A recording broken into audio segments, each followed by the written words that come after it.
आज हम बात करेंगे अमेरिका और ईरान के बीच में चल रहे युद्ध के कारण से भारत के किसान भाइयों के ऊपर क्या इंपैक्ट आएगा और भारत की एग्रीकल्चर इकोनॉमी के ऊपर इसके कारण से क्या इंपैक्ट पड़ेगा। चलिए इसके अंदर सबसे पहले अगर अपने बात करते हैं, कुछ चेक पॉइंट्स है जैसे कि यूएस ईरान कॉन्फ्लिक्ट हो रहा है, इसके कारण से मैरीटाइम ट्रेड रूट इफेक्ट हो रहा है कि अमेरिका और जो ईरान के बीच में युद्ध चल रहा है, इसके कारण से समुद्र से होने वाला जो व्यापार है उसके ऊपर बहुत बड़ा इफेक्ट आएगा। क्यों आएगा? क्योंकि जो अपना ईरान है उसने स्ट्रेट ऑफ हॉर्मज को ब्लॉक कर दिया है कि इसके थ्रू हम किसी भी कंट्री का कोई भी एक्सपोर्ट इंपोर्ट नहीं होने देंगे, कोई भी व्यापार नहीं होने देंगे। तो अब इसके कारण से जो सप्लाई चेन है उसके ऊपर भी इफेक्ट आएगा, चाहे वो ऑयल का हो, चाहे वो लिक्विफाइड नेचुरल गैस हो, फर्टिलाइजर्स हो। अब इन सभी का एक्सपोर्ट इंपोर्ट नहीं होएगा, इन सभी का अगर ट्रेड नहीं हो पाएगा उस हार्मोज स्ट्रीट के थ्रू, तो उसके कारण से इनकी प्राइस के ऊपर इफेक्ट पड़ेगा, जिसके कारण से जो कॉस्ट ज्यादा बढ़ जाएगी इन सभी चीजों की, जिसके कारण से मैक्रो क्या इसके रिजल्ट्स क्या आएंगे कि जो गवर्नमेंट सब्सिडीज है उनको बढ़ानी पड़ेगी। क्यों? ताकि जो फार्मर्स किसान भाई लोग हैं उनके पास में फर्टिलाइजर्स, उर्वरक या फिर ऑयल सही दाम पे पहुंच सके, जिसके कारण से सरकार की जेब के ऊपर बहुत बड़ा प्रभाव पड़ेगा। ठीक है भाई, चलिए अब अपने बात करते हैं कि ये जो स्ट्रीट है जिसकी अपने बात कर रहे थे, जो कि ईरान ने यहां ब्लॉक कर रखी है, जिसको अपन ने बोल दिया स्ट्रीट ऑफ हॉर्मज। ठीक है, इसके ऊपर कितना ट्रेड डिपेंडेंट रहता है, यहां से कितना ट्रेड होता है, यहां से ऑयल का ट्रेड कितना होता है, भारत यहां से कितना ट्रेड करता है, इन सभी चीजों के बारे में बात करेंगे। लगभग पूरे ग्लोबल फर्टिलाइजर, पूरे ग्लोबल उर्वरक की बात करें तो 33% यहां से ट्रेड होता है फर्टिलाइजर्स का। और अगर अपने ग्लोबल ऑयल सप्लाई की बात करें, ग्लोबल तेल के सप्लाई की बात करें, तो लगभग पूरे विश्व का 20% तेल इसी स्ट्रीट से होते हुए जाता है। वही 19% ग्लोबल लिक्विफाइड नेचुरल गैस है, वो इसी स्ट्रीट के थ्रू होते हुए जाती है। मतलब इस स्ट्रीट के ऊपर जो ग्लोबल ट्रेड है, विश्व का जो व्यापार है, वो बहुत ज्यादा डिपेंडेंट है। उसके बाद में अगर अपने इंपोर्ट की बात करें तो लगभग 40% पूरे एशिया का जितना फर्टिलाइजर है अपने इंपोर्ट करते हैं पूरे एशिया के अंदर, उसका 40% से भी ज्यादा जो उर्वरक है वो मिडिल ईस्ट से होते हुए जाता है। मिडिल ईस्ट का मतलब क्या हुआ? ईरान, सऊदी अरेबिया, यूएई या फिर इन सभी कंट्रीज, कतर, इन सभी कंट्रीज से 40% से भी ज्यादा जो फर्टिलाइजर है वो आता है। वहीं अगर अपने इंडिया की बात करें तो इंडिया का टोटल फर्टिलाइजर जितना इंपोर्ट करते हैं उसका 20 से 25% जो फर्टिलाइजर है वो गल्फ नेशन से आता है। गल्फ नेशन मतलब यही नेशन जो सऊदी अरेबिया हो गया, यूएई हो गया, कतर हो गया। उसके बाद में अगर अपने एक्सपोर्ट की बात करें तो लगभग 35% ग्लोबल यूरिया एक्सपोर्ट इसी स्ट्रीट के थ्रू होता है और 45% जो सल्फर का एक्सपोर्ट होता है वो भी स्ट्रीट ऑफ हॉर्मज से होता हुए जाता है।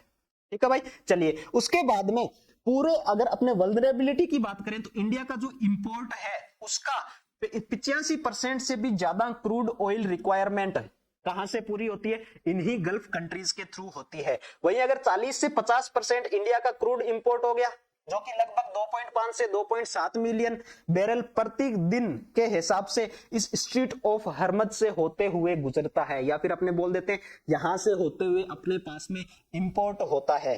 तो मतलब क्या हुआ? वो अगर बंद हो गई स्ट्रीट तो इस पूरे क्रूड ऑयल की प्राइस हाई हो जाएगी, प्राइस बहुत ज्यादा बढ़ जाएगी। और उस प्राइस बढ़ने के कारण से क्रूड ऑयल की प्राइस अगर बढ़ेगी तो इसके कारण से जो डोमेस्टिक डीजल है उसकी भी प्राइस बढ़ेगी, उसकी भी डीजल की भी रेट बढ़ेगी। और डीजल की अगर रेट बढ़ेगी तो अपने यहाँ पे इरिगेशन कॉस्ट वो भी बढ़ेगी, और जो ट्रैक्टर और मशीनरी, थ्रेसर वगैरह कुछ भी अपने काम में ले रहे हैं तो उनके ऑपरेशन की कॉस्ट बढ़ेगी, उनकी ऑपरेशन की रेट बढ़ेगी।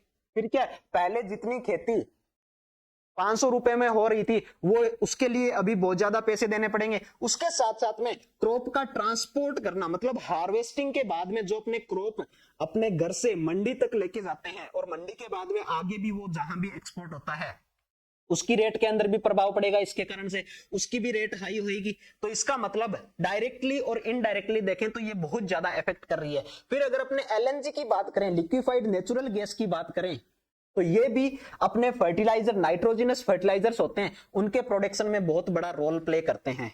तो इसके कारण से अगर एलएनजी की रेट बढ़ी या फिर एलएनजी अपने इधर से कतर से अपने भारत के तरफ नहीं आया या फिर आया तो लेट आया, उसके कारण से क्या होएगा, जो मैन्युफैक्चरिंग नाइट्रोजनस फर्टिलाइजर्स है वो मैन्युफैक्चर नहीं, जितनी भी नाइट्रोजनस फर्टिलाइजर की जो कंपनीज है वो उनको मैन्युफैक्चर नहीं कर पाएगी, चाहे वो यूरिया हो चाहे वो डीएपी हो। अब अगर टाइमली फर्टिलाइजर नहीं मिलेगा, टाइमली अगर उर्वरक नहीं मिलेगा, तो उसके कारण से जो किसान भाई लोग हैं उनकी फसल अच्छी नहीं होगी, और फसल अच्छी नहीं होगी तो उसके कारण से जितनी भी सब्जियां हैं, जितनी भी वीट गेहूं या फिर अपने चावल, इन सभी की दाम भी बढ़ जाएंगे। और उसके कारण से जो अपना इंडिया है वो लगभग 27 मिलियन टन एलएनजी इंपोर्ट किया था 2024-25 के अंदर। कहां से? केवल अगर मतलब ज्यादातर वैसे अपने गल्फ से ही मंगवाते हैं पूरा, पर गल्फ कंट्रीज के अंदर भी कतर से अपने सबसे ज्यादा जो एलएनजी है वो सबसे ज्यादा मंगवाते हैं। वही अब इसके कारण से रिस्क क्या होएगा कि लगभग 99% of global liquefied natural gas का जो ट्रेड है वो लॉक हो जाएगा। कहां पे? स्ट्रेट ऑफ हॉर्मज के उस तरफ, क्योंकि ईरान या फिर अमेरिका उस तरफ से आने नहीं देंगे, और आने नहीं देंगे तो यहाँ पे क्या है कि जो भारत के डोमेस्टिक फर्टिलाइजर प्रोडक्शन है उसके कैपेसिटी के ऊपर प्रभाव पड़ेगा, फर्टिलाइजर अच्छे से नहीं बन पाएंगे। चलिए उसके बाद में इन सभी चीजों के कारण से ये देखो, ये क्या है, अपने गल्फ ऑफ हॉर्मज है, ठीक है। अब ये अगर यहाँ पे ईरान इसको नहीं आने देगा, और अगर ईरान नहीं आने देगा जिसके कारण से क्या है, सप्लाई चेन रुकेगी, सप्लाई चेन रुकेगी तो जो हायर जो भी लॉजिस्टिक कॉस्ट है वो बढ़ेगी, मार्केट में क्या कॉम्पिटिटिवनेस बढ़ेगी, क्योंकि प्राइस अगर ज्यादा है तो उसके लिए खरीदेगा कौन, बहुत कम खरीद पाएंगे। और केवल इंपोर्ट ही अफेक्ट नहीं होएगा, उसके साथ साथ में एक्सपोर्ट भी अफेक्ट होएगा। क्यों? क्योंकि जो बासमती राइस है या फिर शुगर है या फिर स्पाइसेस मसाला है या फिर चाय है, इन सभी का एक्सपोर्ट अपने गल्फ कंट्रीज में बहुत ज्यादा करते हैं, चाहे वो कतर हो, यूएई हो, सऊदी अरेबिया हो, ईरान हो, इन सभी कंट्रीज के अंदर अपने इनका एक्सपोर्ट करते हैं। अब उधर से अगर एक्सपोर्ट नहीं हो पाएगा तो अपने ये बेचेंगे किसको, किसको एक्सपोर्ट करेंगे, इसके कारण से इनकी दाम के ऊपर भी इफेक्ट पड़ेगा, इनके जो किसान भाई लोग हैं वो भी इफेक्ट होंगे। उसके साथ साथ में